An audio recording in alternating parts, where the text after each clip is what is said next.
All right, we are on the record to have several issues to take care of this morning. First and foremost is the defense motion for judgment of acquittal. Mr. Nelson.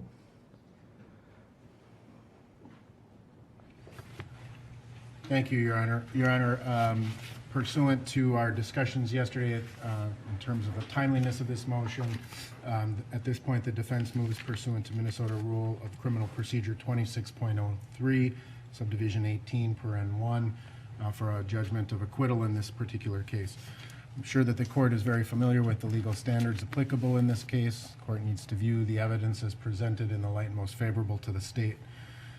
At this point, Your Honor, the defense submits that the state has failed to present sufficient evidence, even in the light most favorable to the state, to establish two of the principal issues or arguments in this particular case.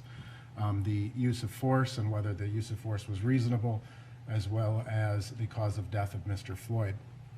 Starting first and foremost with the use of force, what the state has essentially done is provided 6 different opinions from various police officers or use of force experts, all of which seem to contradict themselves or each other. For example, Sergeant Pfluger testified, and Sergeant Pfluger and Jody Steiger, I would say, are the only two who have had a consistent opinion that the use of force became unreasonable at a point that Mr. Floyd ceased struggling. Mr. Zimmerman, or Lieutenant Zimmerman, had the opinion that even at the point of, even at the point that the force became unreasonable, use of force became unreasonable when Mr. Floyd was handcuffed. Chief Arredondo, I think, approached it from a different perspective because that was more of a civil employment standard, and it was a violation of MPD policy versus a real statement in terms of the use of force. Ultimately, the two experts that the state has presented, Jody Steiger and Seth Stoughton, are two, they even disagreed with each other.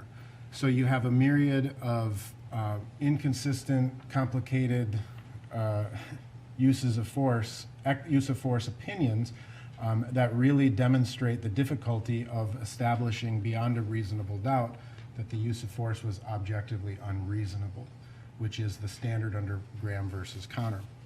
While they all ultimately said it was objectively unreasonable at some point, the question is when did it become? And we have, again, 6 or 7 different opinions on that.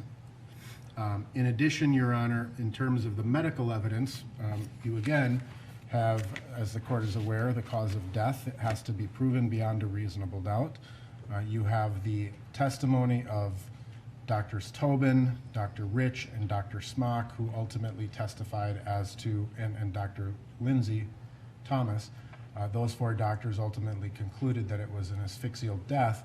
However, the state likewise presented Dr. Baker's testimony, which in large part, while he declared it a homicide for medical purposes, which is not a statement of criminal obligations or the criminal standard, Dr. Baker suggested something much different, which was that Mr. Floyd's heart simply couldn't handle the stress of the circumstances.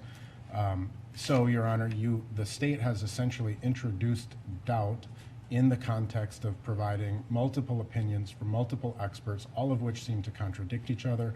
And for that reason, we would ask the state to, or excuse me, ask the court to grant the motion for judgment of acquittal. All right. For the state.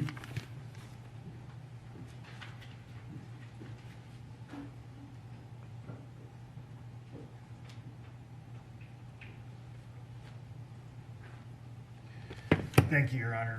The state opposes the defendant's motion for a judgment of acquittal. The evidence taken in the light most favorable to the state as we've presented it establishes all of the elements of all of the crimes charged and negates the defense of reasonable use of force.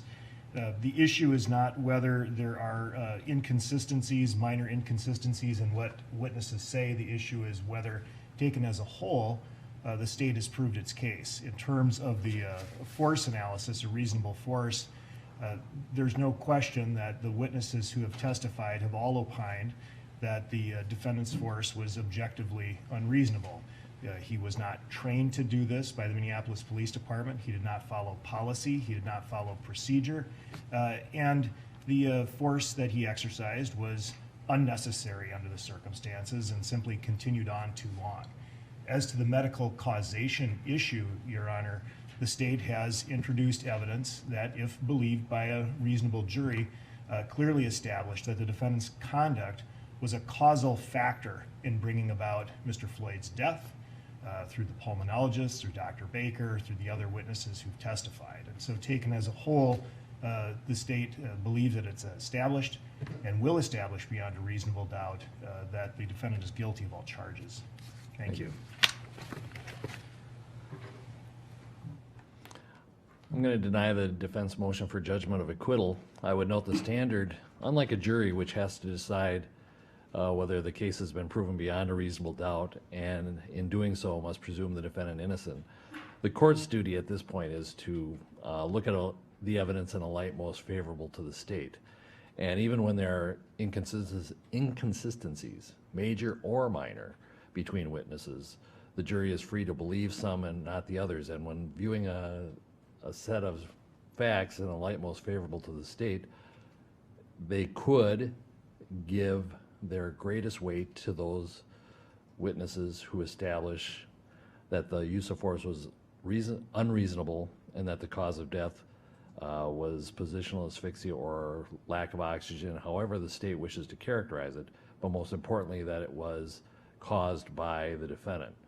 That is viewing the evidence in a light most favorable to the state. It is clear that that has been established, and so based on that standard, the motion for judgment of acquittal is denied. All right, I think we told counsel for Mr. Hall to be available at 9 o'clock. Did anyone want to address any issues other than that? I do not, Your Honor.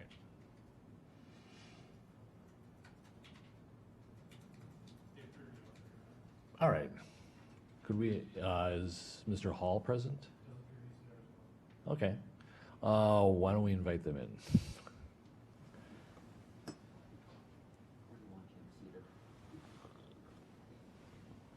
They can all be over there.